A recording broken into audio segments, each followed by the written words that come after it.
We did land that mentioned in those sources who are already being quoted by LLMs, but then we also published our own articles, which our SEO team does, who also got picked up and are a source to ChatGPT. So you have like this dual strategy of on-site and off-site. So I think that's the most important when it comes to collaborating with SEO teams, is that there is a joint effort to go after the same target.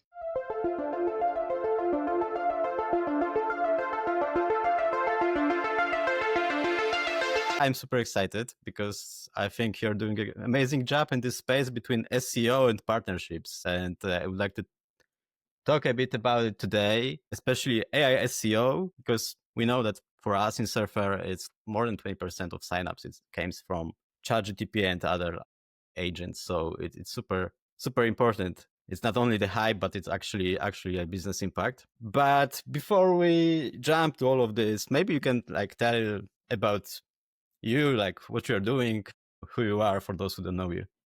Thank you so much. Thank you so much for initiating this call.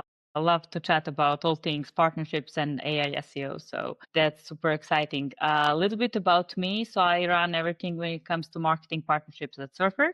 So what it means is influencer, affiliate partnership, collaborating with educator, other sites, link exchanges, and basically everything which will help spread the word around about Surfer. In regards to AI SEO, because how the landscape's changed in terms of search in general, it used to be, first it was obviously just Google, then it was TikTok optimization, YouTube optimization, everything. And now it's also AI search, which is making really big impact and increasing a lot in as I think day to day, basically the part of searches and AI. Like even my mom is now using ChatGPT, who is like not really, high technology person. She's like, I did this, which you showed me. I asked it, it gave me the recipe. And I'm like, okay, cool.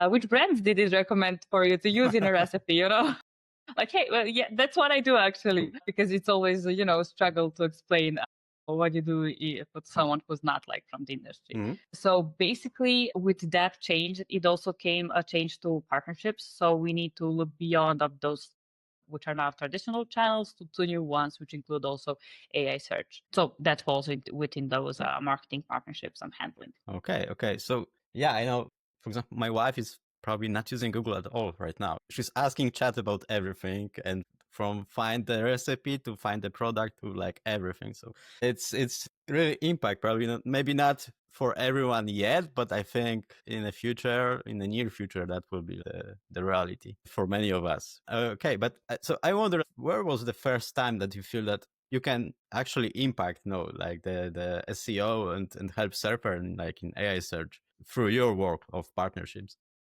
Okay, so basically, you're the person who developed AI Tracker on our end. So when we started launching that and when I started playing with it, I actually started seeing the sources for like, obviously, like, what's the first thing I do? I'm like, okay, let's see how Surfer shows up there, So then I was checking the sources there, and I was seeing the which the sources have basically our own content and also third-party content on visibility there. So it was just simply natural for us to include that in our strategy as well when it comes to partnerships and to support from that offsite part our visibility there. Obviously, our SEO team is working a lot on our own content, and we have many articles showing there, helping us get visibility there. And but then there is this second part of like sources and third party mentions, which fall within our category now, because in our affiliate program we have a lot of bloggers, we have a lot of social media creators, etc.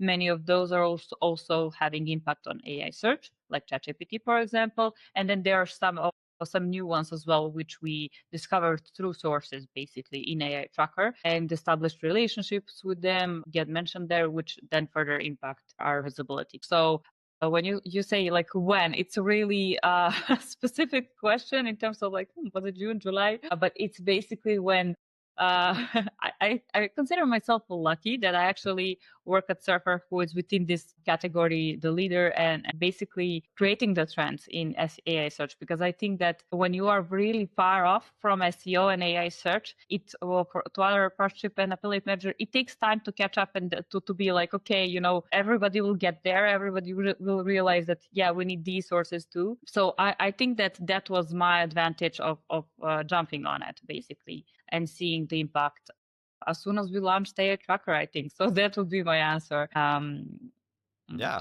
I mean, this is why we have this conversation today, because we want to show others that what they can do, how they can improve their work in this changing environment. Yeah, so for sure.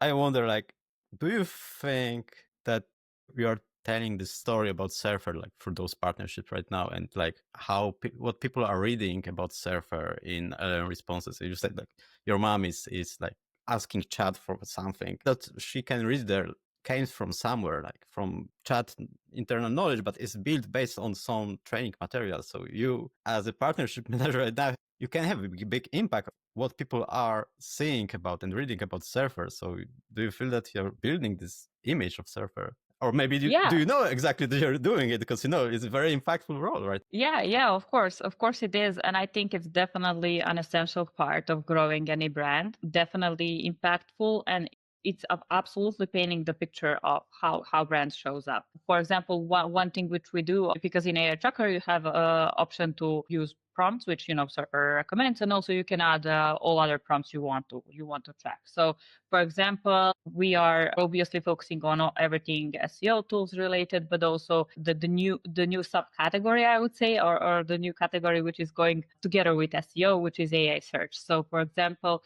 Surfer is already recommended as best SEO tool. It's already recognized. Let's see how we can cover all the other questions which customers might ask about us and about the positioning. For example, if we want to position ourselves as a top AI search tool besides SEO tool, then for sure you are like building positioning around those prompts where you want to be.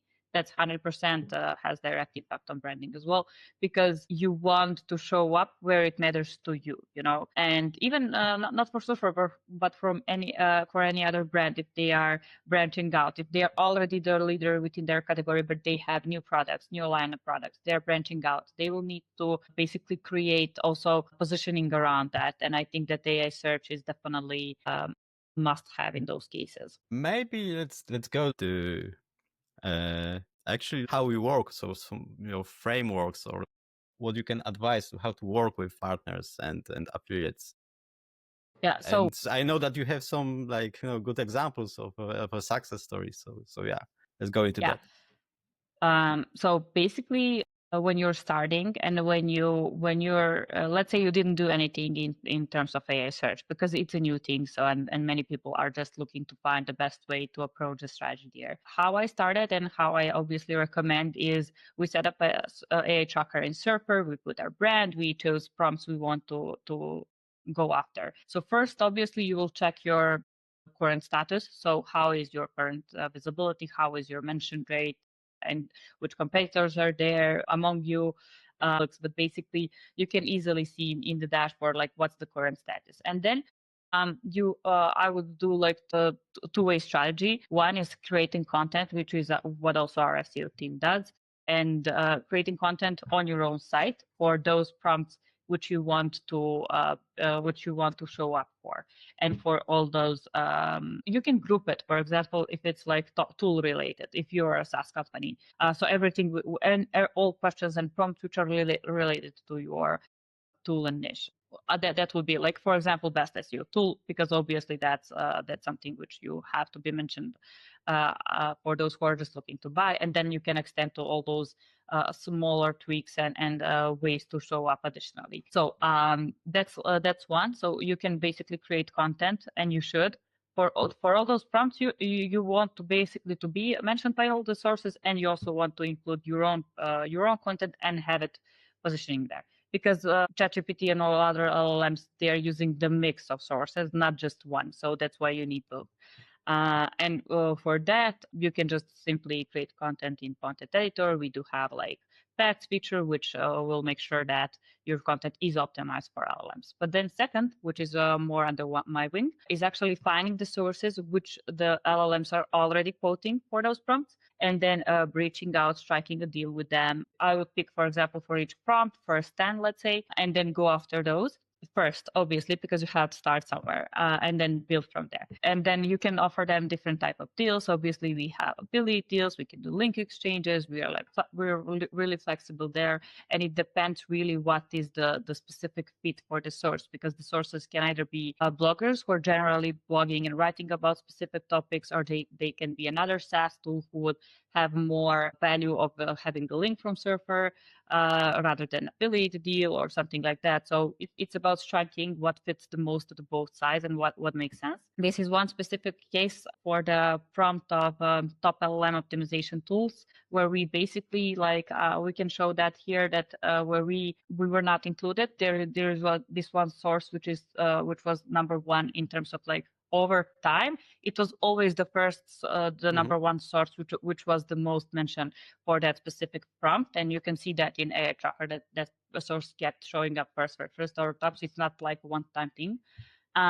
We were not included in that, and we agreed with them to include us in the article, to put us first there. And after that, we can basically see that before inclusion with that source, our visibility went to 50 to 0, 50 to 0. What that means is sometimes it recommends it, sometimes LM do not recommend it. So there was really this high volatility. Yeah. Sorry. Basically, after that, I can literally when we launched it was, I think, October 20th. After that, we basically saw the chart always it was always showing us.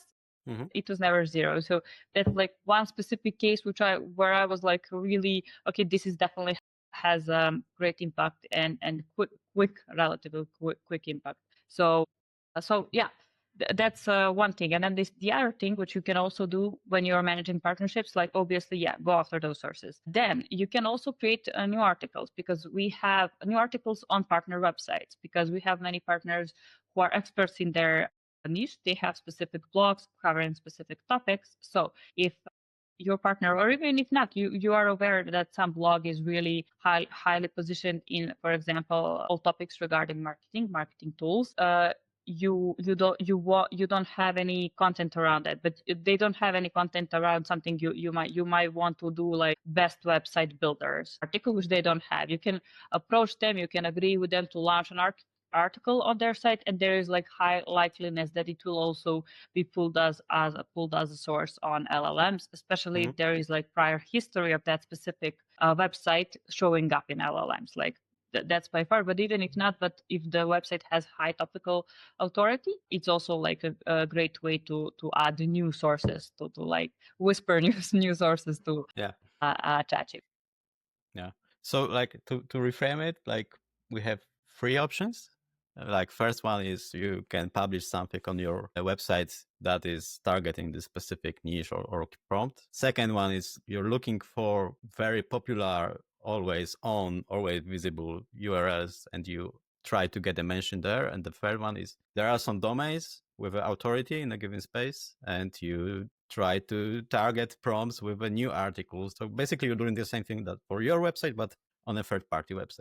And from the LLM perspective, that makes sense, because the more you're mentioned in training materials for LLMs, the more likely you will be in the responses. Okay, so I wonder, and I also wonder, did it change over time? How closely do you work with Surfer's SEO team right now? So definitely closer. As of when we expanded partnerships to search beyond the other channels, definitely closer. What I work with them on a strategy in terms of okay, which prompts we want to go after, where do we want to position ourselves the most, so that it makes sense. And then when you look at, for example, some prompts, this example one which we can share, we did land that mentioned in those sources who are already being quoted by LLMs, but then we also published our own articles, which our SEO team does, who also got picked up and are a source to ChatGPT. So you have this dual strategy of on-site and off-site. So I think that's like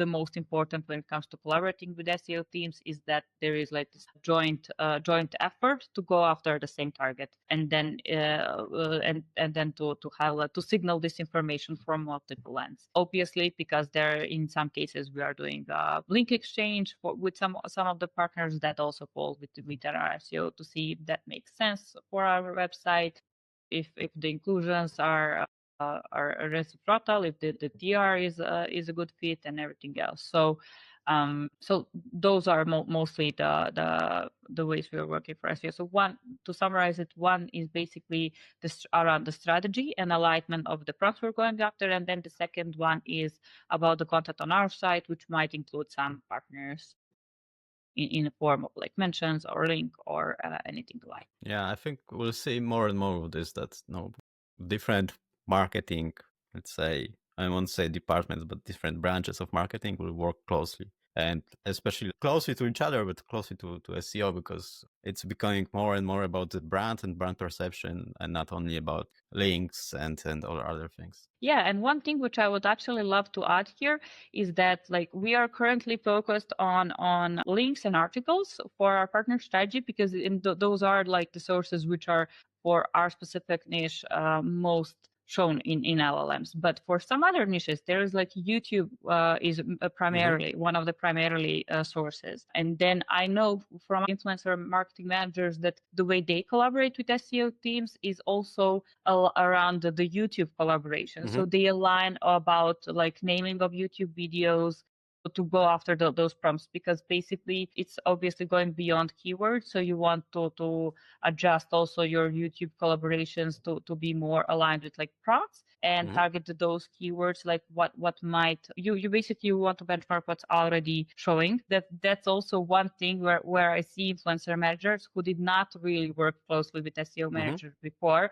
Simply there was no huge overlap in those two specific categories, and now there is definitely much more of that. And then they also the SEO team then tracks how those videos for influencer videos, so if and how much and where show up in prompts for those specific which they're targeting. So definitely the landscape and collaboration is changing, and I think that there's going to be more and more of that coming. Yeah, this is like interesting times, like, but it was interesting from where I started, like 10 more than 10 years ago, but right now it's wide. So okay, so getting to the end of our conversations, I have probably two more questions. One is, what do you think, what are the skills that they will need maybe in the future, or they need right now to be a better partnership manager? Well, I think definitely looking beyond the metrics. So we used to rely solely on clicks, solely on registrations and referrals in terms of customers. Like that was the main metric. Obviously, brand awareness in some cases, but those were it because it's a performance channel for sure. Now with the AI search coming up, that's definitely one more thing to look at it. So the value might not be right away in terms of like registrations and customers or clicks, but if your sources are showing in ChatGPT, there's also like super strong signal that they are a valuable source, and then finding the right way to collaborate with them, to reward them, even if that goes even if they don't have like a direct referrals. Now usually for the websites which do have like strong topical authority, they are the websites which people love to read. So we do have sources who are like showing up in ChatGPT, but they're also driving quite a lot of registrations and customers. So like it's not this or that, but it's about just looking at the bigger picture and seeing the additional value they bring to your brand. So I think that's like number one for affiliate managers currently. And for influencer managers as well, like I said, with YouTube example, it's definitely something you need to look at their impact beyond the obvious metrics and how they impact that. Because article might not have a strong traffic on Google or in general organic traffic, but it might be showing up and being cited by LLMs, same as for YouTube video.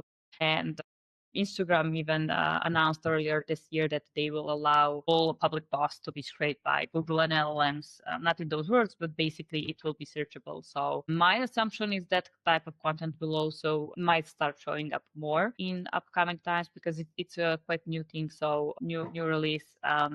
So yeah, just looking at a bigger picture and beyond the obvious map. Yeah, so SEO and social media managers will also probably work more closely to each other. Okay, so from the other side, like if I'm a creator or someone that runs an affiliate website or something, so what should I do to be spotted by partnership managers so they would like to work with me? Yeah, I think that in an essence didn't change in terms of like you always had these affiliate sites who are only like coupon based, or they have really just affiliate links. They do not provide value to the reader, and those sites have always struggled to convert customers because they do not, if they write about every category, if they write about anything, just let me put the most affiliate links I can on my website. Those are the sites who got crashed by Google, who are harder to convince the audience. But if you have a genuine site and building your blog around specific topics with your own expertise, with articles written to provide value, not just convert, because that's actually very closely connected. I think that for those type of partners, and we are seeing them striving, like I could name a few who are, because there is like this FOMO of like, hey, you cannot no longer be. No, that's not correct. You can, but you just need to provide value to the reader. You need to have something to contribute, basically, because just purely feeding your website with links will not get you ranked nowhere currently in the current scenario. So, and I think that's not a good thing, but I think it will have also the impact, like I said, to higher conversion rates, because the reader actually will feel that they got something from visiting your website, and the knowledge they have from the either what they got in LLMs or by reading your article. So if you have content like that, you will always have success with collaborating with partner manager, with brands, and always keep experimenting. Not every video or blog post is a success. So we always, when I did, because we also cover like influencer partnerships, if we do 3 posts, maybe 1 flops, but to do good, that's still good. You cannot always hit everything You with cannot every always post. win, like in Yeah, A/B test, like exactly. you fail over and over, and then you find this one thing that is moving the needle, and then you move farther. So I think in general, specialization and providing value is the key to be on a niche and to help actually. Okay, this was really really awesome, because I think that we talk about a lot of things that are actually helpful, not only in SEO but in partnerships, in being a creator, to look for partnerships with brands. So my last question for you is, if someone would like to reach out to you, to contact you, to collaborate, or just to say hi or something, or thank you for today's video, or wherever, like where they can find you, and how what's the best place to find you? You can always find me on LinkedIn. It's Tamara Djurovic. I think where Kuba will be posting this video, he will tag me, so you can find me Definitely. there, and email me. Just reach out, DM, and I'll drop your email. We also have a great partner program, so you can always head over to Surfer SEO /affiliate program and join. You'll always find me there for sure. Okay. Thank you very much for today, and for this conversation. It was very very insightful. Thank you very much. Thank you so much for hosting me, and thank you so much for prototyping and working on AI Tracker, which helps me so much. I am like the most thankful for the partner manager here, so I am the one to be thanking you. Thank you. Thank you. Bye bye.